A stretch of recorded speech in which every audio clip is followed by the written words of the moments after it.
Buenos días, amigos. Una mañana fría en la Ciudad de México.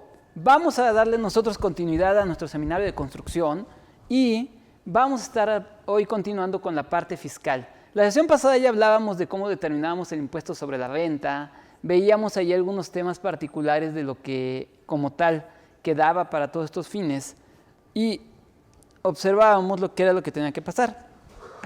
Como una forma de preámbulo y recordando un poquito lo que estábamos diciendo en la sesión pasada, recordemos esto. A ver, decíamos que para fines de impuestos sobre la renta, nosotros, en términos de lo que nos marca el artículo 30 de la ley del ISR, podíamos tomar y hacer lo que se refería a tomar deducciones estimadas. Recuerda que para tomar estas deducciones estimadas no debes de considerar en ellas la mano de obra ni los gastos de operación, ya que esos son reales.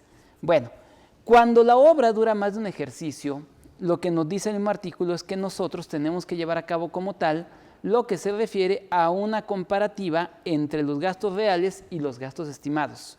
De tal manera de que aquí les hice otro ejemplito donde decimos, a ver, ingreso total de obra, 2,000. Estimación total inicial de costos directos e indirectos, 1,580. Duración de obra, 3 años. Entonces, el año 1, el ingreso acumulable fiscal real fue de 500, con erogaciones reales, obviamente, de 100. El año 2 fue de 1,000, con erogaciones reales de 670. El año 3 fueron 5,000, con erogaciones reales de 870. Y tenemos las estimadas, que es lo que vemos en la columna de 1,580, 1,610 y 1,000, y como tal 1,640, ¿no? Supuestamente esto. Que aquí obviamente estas están acumulativas. Aquí realmente lo que tenemos que hacer es bajarle un poquito. De tal manera de que al determinar nuestro factor tenemos así. Costos estimados del año 1, 1,580 contra 2,000 pesos de ingreso, me da el 79%. Estimado del año 2, 1,610 contra 2,000 de ingreso, me da 81%.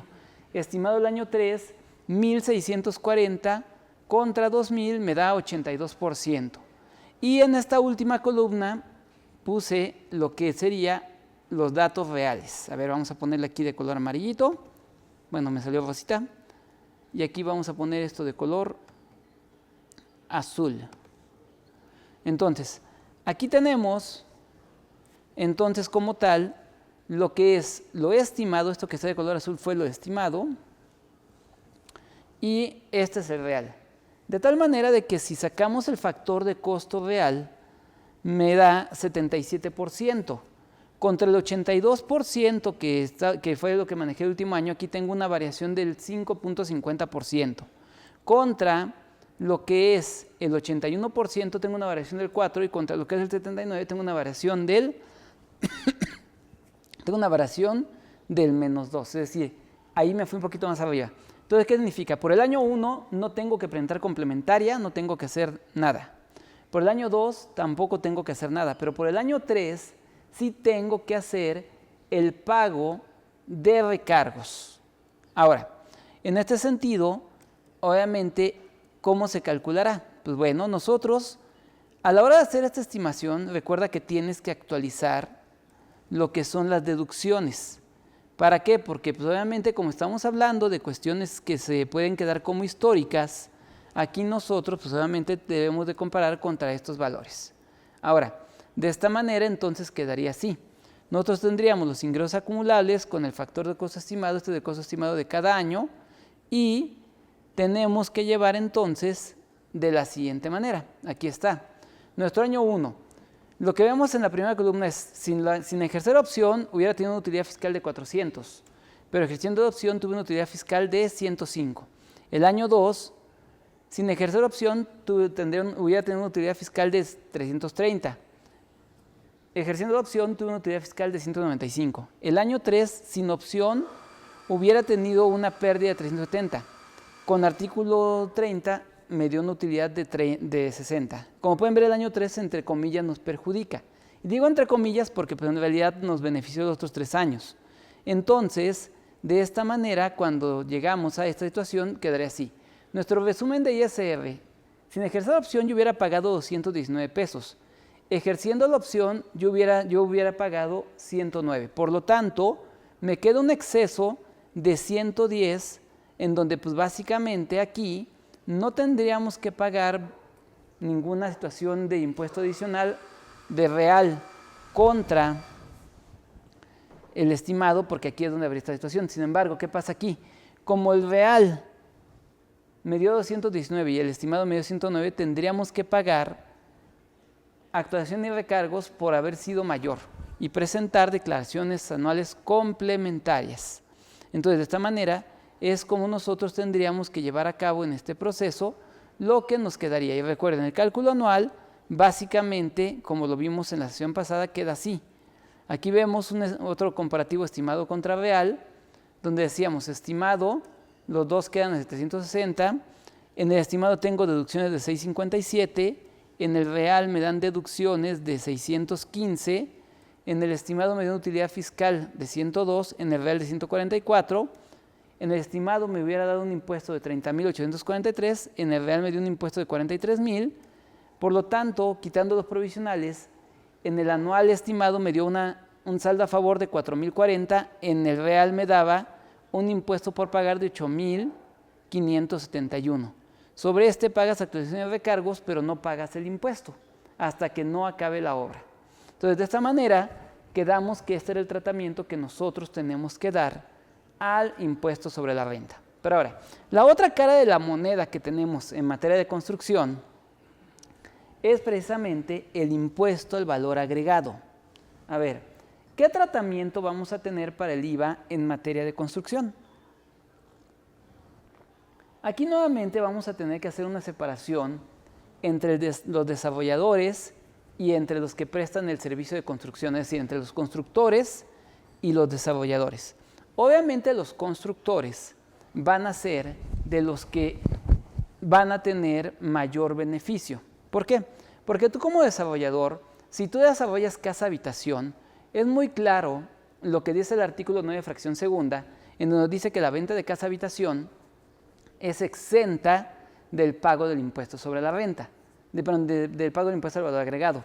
No así lo que es la venta, o sea, desarrollo y venta de locales comerciales o, por ejemplo, bodegas o edificios que vayan a ser de uso no habitacional.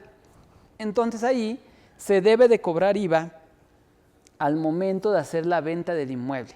Se tiene que hacer un CFDI, aparte de que se hace la escritura, y obviamente ese IVA debe de pagarse.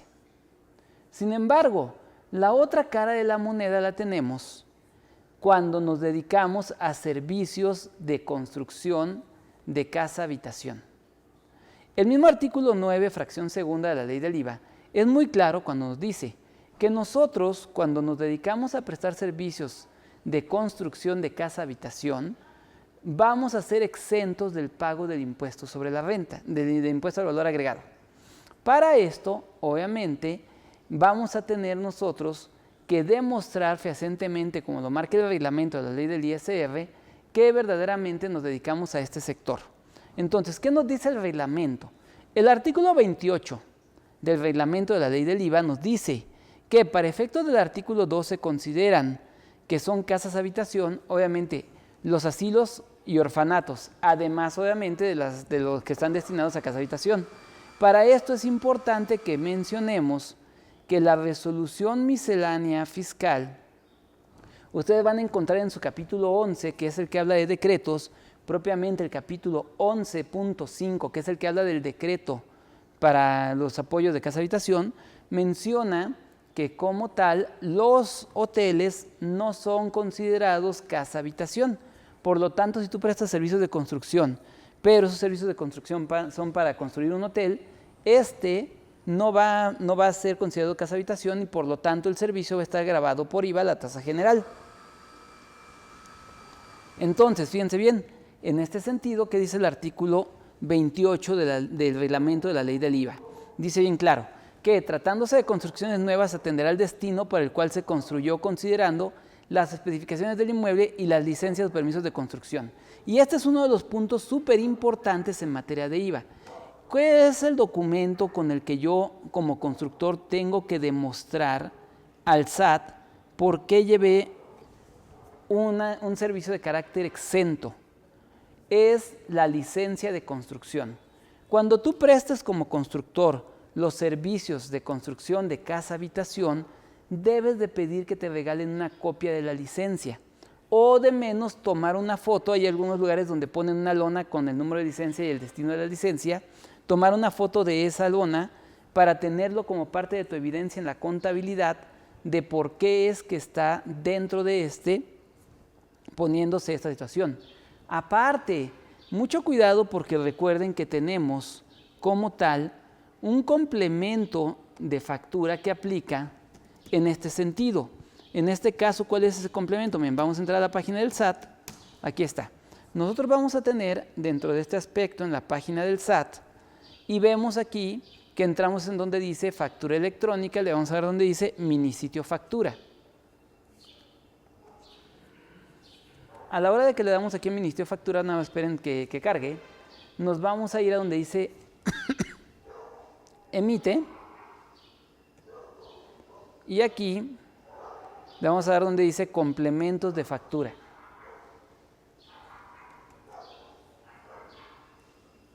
Y aquí donde dice complementos de factura,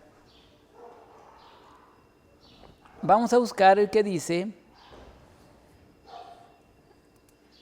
construcción de casa-habitación. Aquí está. Este es un complemento que se usa para poner precisamente los datos que es incorporar la licencia de obra y el nombre del titular de la licencia de obra, en donde precisamente nos sirve para poder poner esos datos y que el SAT sepa que estamos construyendo casa-habitación. Aquí lo pueden ver en esta sección que habla de servicios de construcción de casa-habitación. Ahora, entonces, partiendo de esta base, la licencia de construcción va a ser una parte súper importante para estos fines. Ahora, si tú lo que estás haciendo es construyes y enajenas, en este caso nos dice bien claro que si alguien hace la enajenación de un inmueble que originalmente no era destinado a casa-habitación, pero quien lo está comprando con el objetivo de desarrollar casa-habitación. Por ejemplo, ahorita aquí en la Ciudad de México se está pasando mucho en la colonia Moctezuma, está pasando en Vallejo, está pasando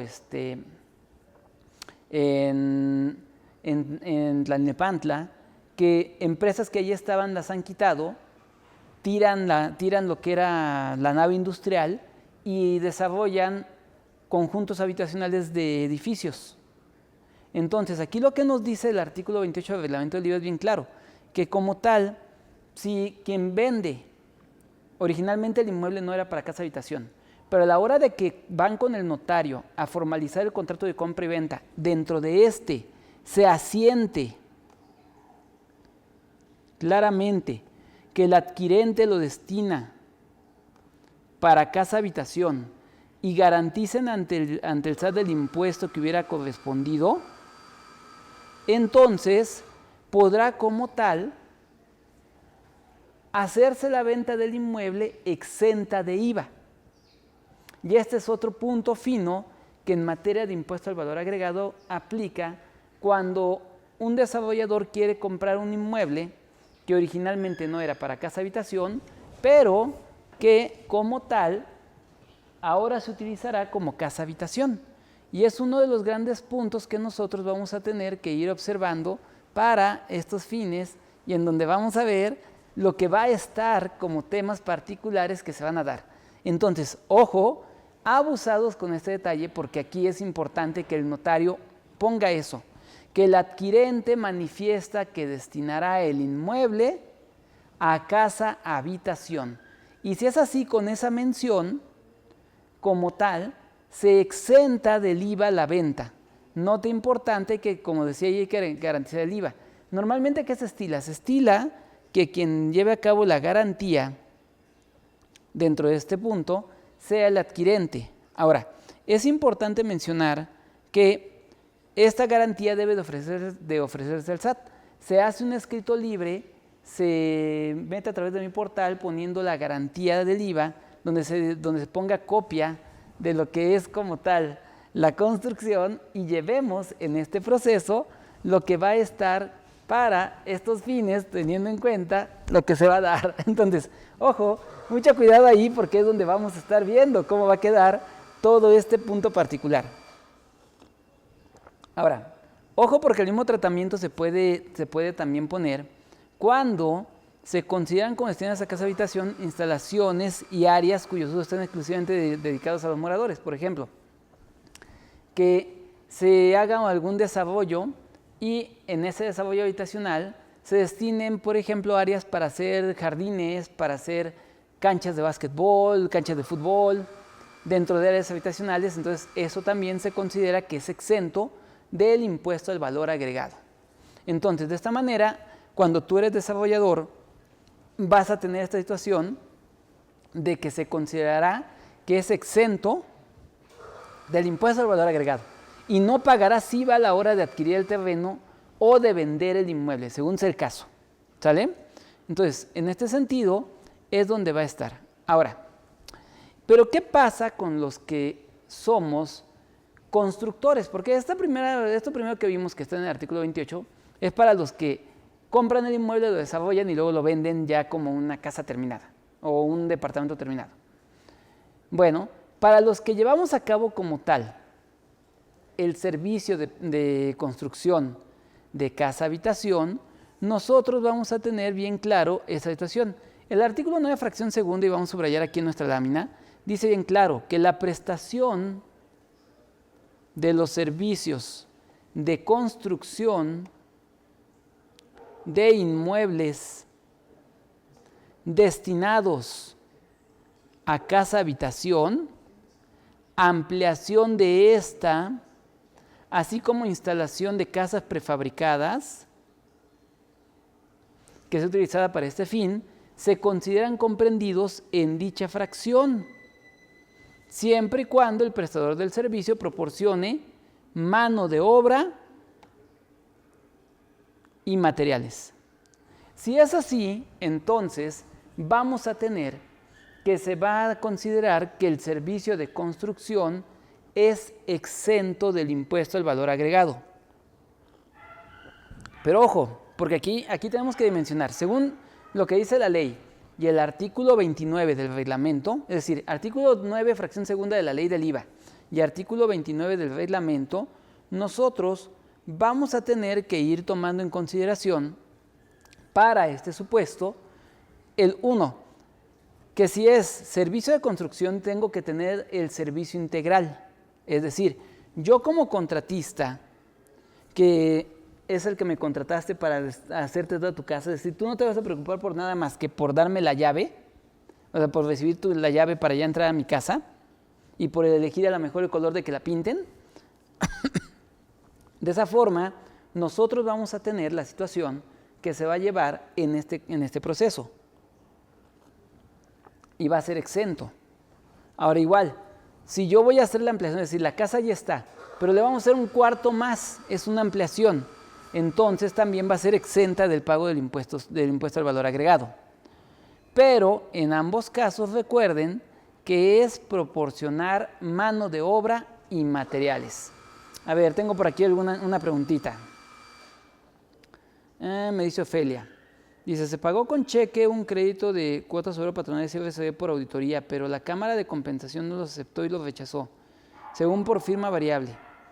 Ya se realizó el pago, pero el INSS me dice que se tiene que pagar 20% de acuerdo con el artículo 20 de este artículo. ¿Me aplica o cuando me requiere el pago del 20% lo puedo apelar? Ok, a ver.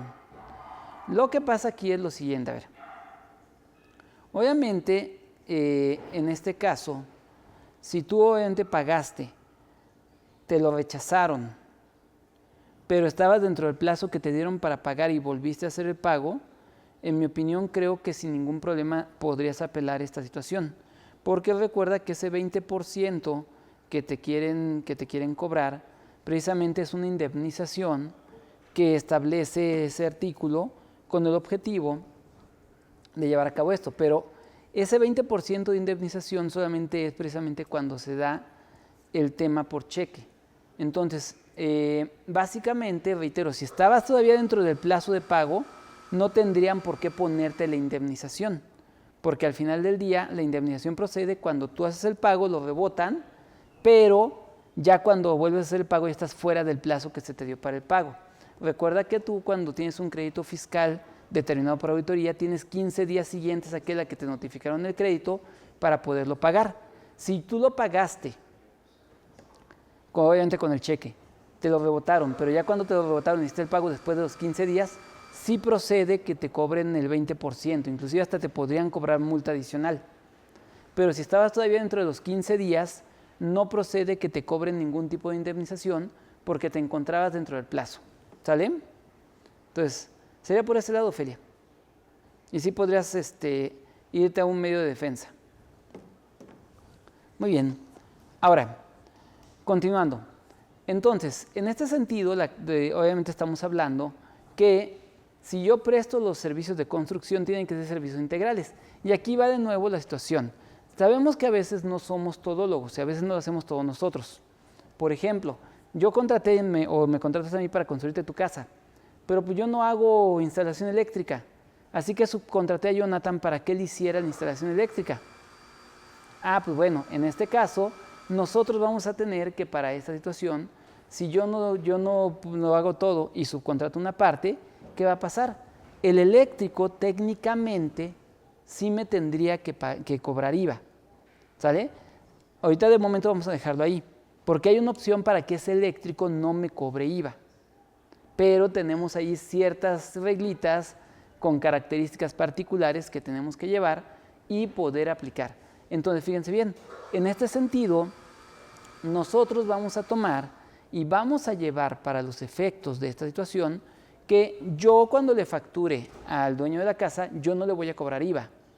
Pero cuando a mí me facture el subcontratista, por ejemplo, el eléctrico, el plomero que hizo toda la instalación hidráulica y sanitaria, o a lo mejor por ahí el que llevó a cabo los repellados, que son cosas que a lo mejor yo no hago, él a mí sí me tendría que cobrar IVA.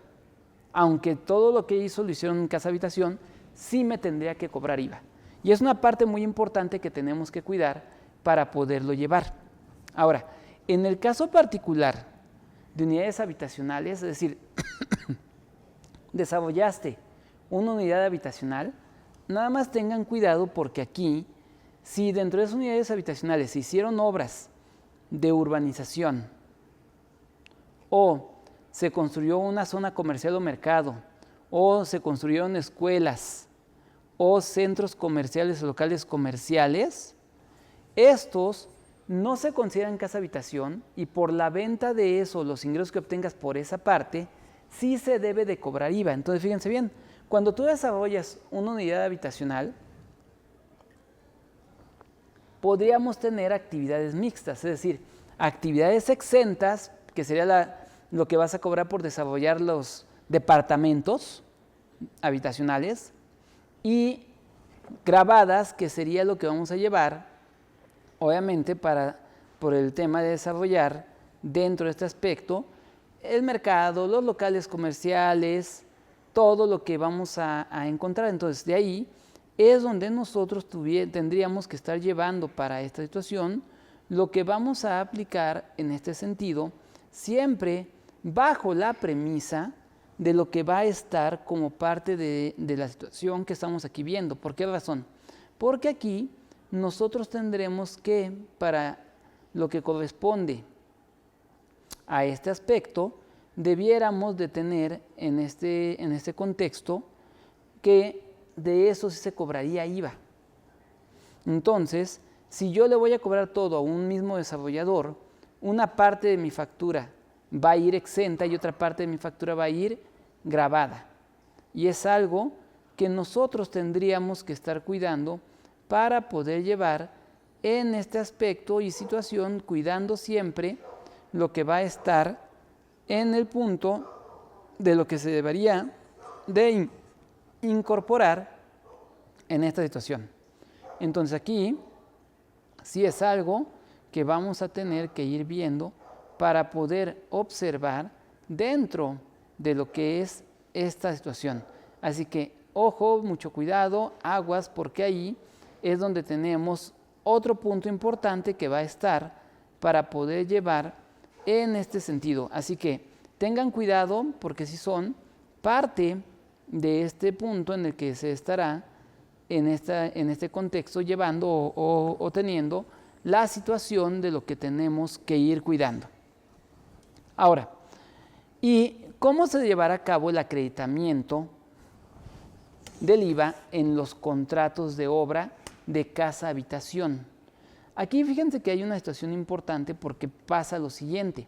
Obviamente, recordemos que si nosotros estamos realizando el contrato a precio alzado o por administración, aquí viene una situación. Se entiende que las erogaciones que nosotros realizamos no son para nosotros, sino que nos van a reembolsar todo. Situación por la cual la facturación que tú tendrías que hacer sería solamente por tus servicios y todas las facturas de los materiales que compres deben de salir a nombre del dueño de la obra. Entonces, esto es lo que nos dice aquí claramente el artículo 34. Nos dice bien claro que para los fines del artículo 14, fracción primera de la ley del IVA, donde nos habla precisamente de los servicios que se consideran como gravados, dice, el impuesto en el caso de contratos de obra a precio alzado o por administración será a cargo del prestador de servicio quien lo trasladará al dueño de la obra. En este caso, acreditará el impuesto correspondiente a dicha contraprestación y los gastos efectuados por su cuenta y a su nombre. Entonces, ¿qué significa esto? Que obviamente cuando dice aquí que va a ser a cargo del prestador del servicio, y vean cómo cambia. Como yo estoy prestando el servicio, entonces yo pido las facturas a mi nombre y acredito el IVA y le facturo a mi cliente un producto terminado. Por ejemplo, si mi servicio de mis servicios son 200,000 y de los materiales fueron 800,000, entonces yo a mi cliente le hago una factura por 1,000,000. Pero si es por administración, entonces yo hago nada más una factura por 200,000 y todas las facturas de los materiales serán a nombre de mi cliente. Entonces, esa parte nos va a llevar precisamente al aspecto de tener que llevar para estos fines lo que va a estar en esta situación. Y es por eso que nos dice bien claro, en este caso o en su caso acreditará el impuesto correspondiente a dicha contraprestación de los gastos efectuados por su cuenta y a su nombre. Por eso es muy importante que nosotros tomemos en cuenta en esta situación lo que va a estar. ¿Por qué? Porque dependiendo del tipo de contrato que yo haga es si traslado el impuesto completo a nuestro cliente o no. Recordemos, el artículo 14, fracción primera de la ley del IVA nos habla precisamente de cuáles son esos servicios que nosotros vamos a tener como gravados por el impuesto al valor agregado y donde tendríamos que estar considerando para esta situación lo que vamos a llevar en todo este proceso que vamos a seguir para este punto. Entonces, mucho cuidado con esta situación que vamos a tener. A ver, tengo aquí un par de preguntitas. Me dice Berta, tramité un registro patronal en escritorio virtual. Días después me llegó un correo solicitando INE, CURP, RFC, comprobando domicilio, acta constitutiva y poder notarial. Mi pregunta es, ¿se debe enviar? Ya que en el INSS me dicen que como se firma el trámite con la fiel del representante legal, la documentación que solicita es para verificar la información y que cada que se haga este tipo de trámite en el escritorio virtual, se debe adjuntar la información que solicitan y así enviar y evitar que el registro, el riesgo de que cancelen el registro patronal. Ese es un procedimiento, Berta, que nos pide el Seguro Social efectivamente cuando abres registros por internet y sí debes enviárselos y te piden que lo hagas por buzón IMSS. Es una maña que está llevando ahorita a cabo el Seguro Social para obligarte a habilitar el buzón. Sin embargo, si tú no quieres habilitar el buzón, también puedes llevar dentro de estos fines lo que es como tal esta información en físico a la subdelegación. ¿Sale? Me dice Asunción.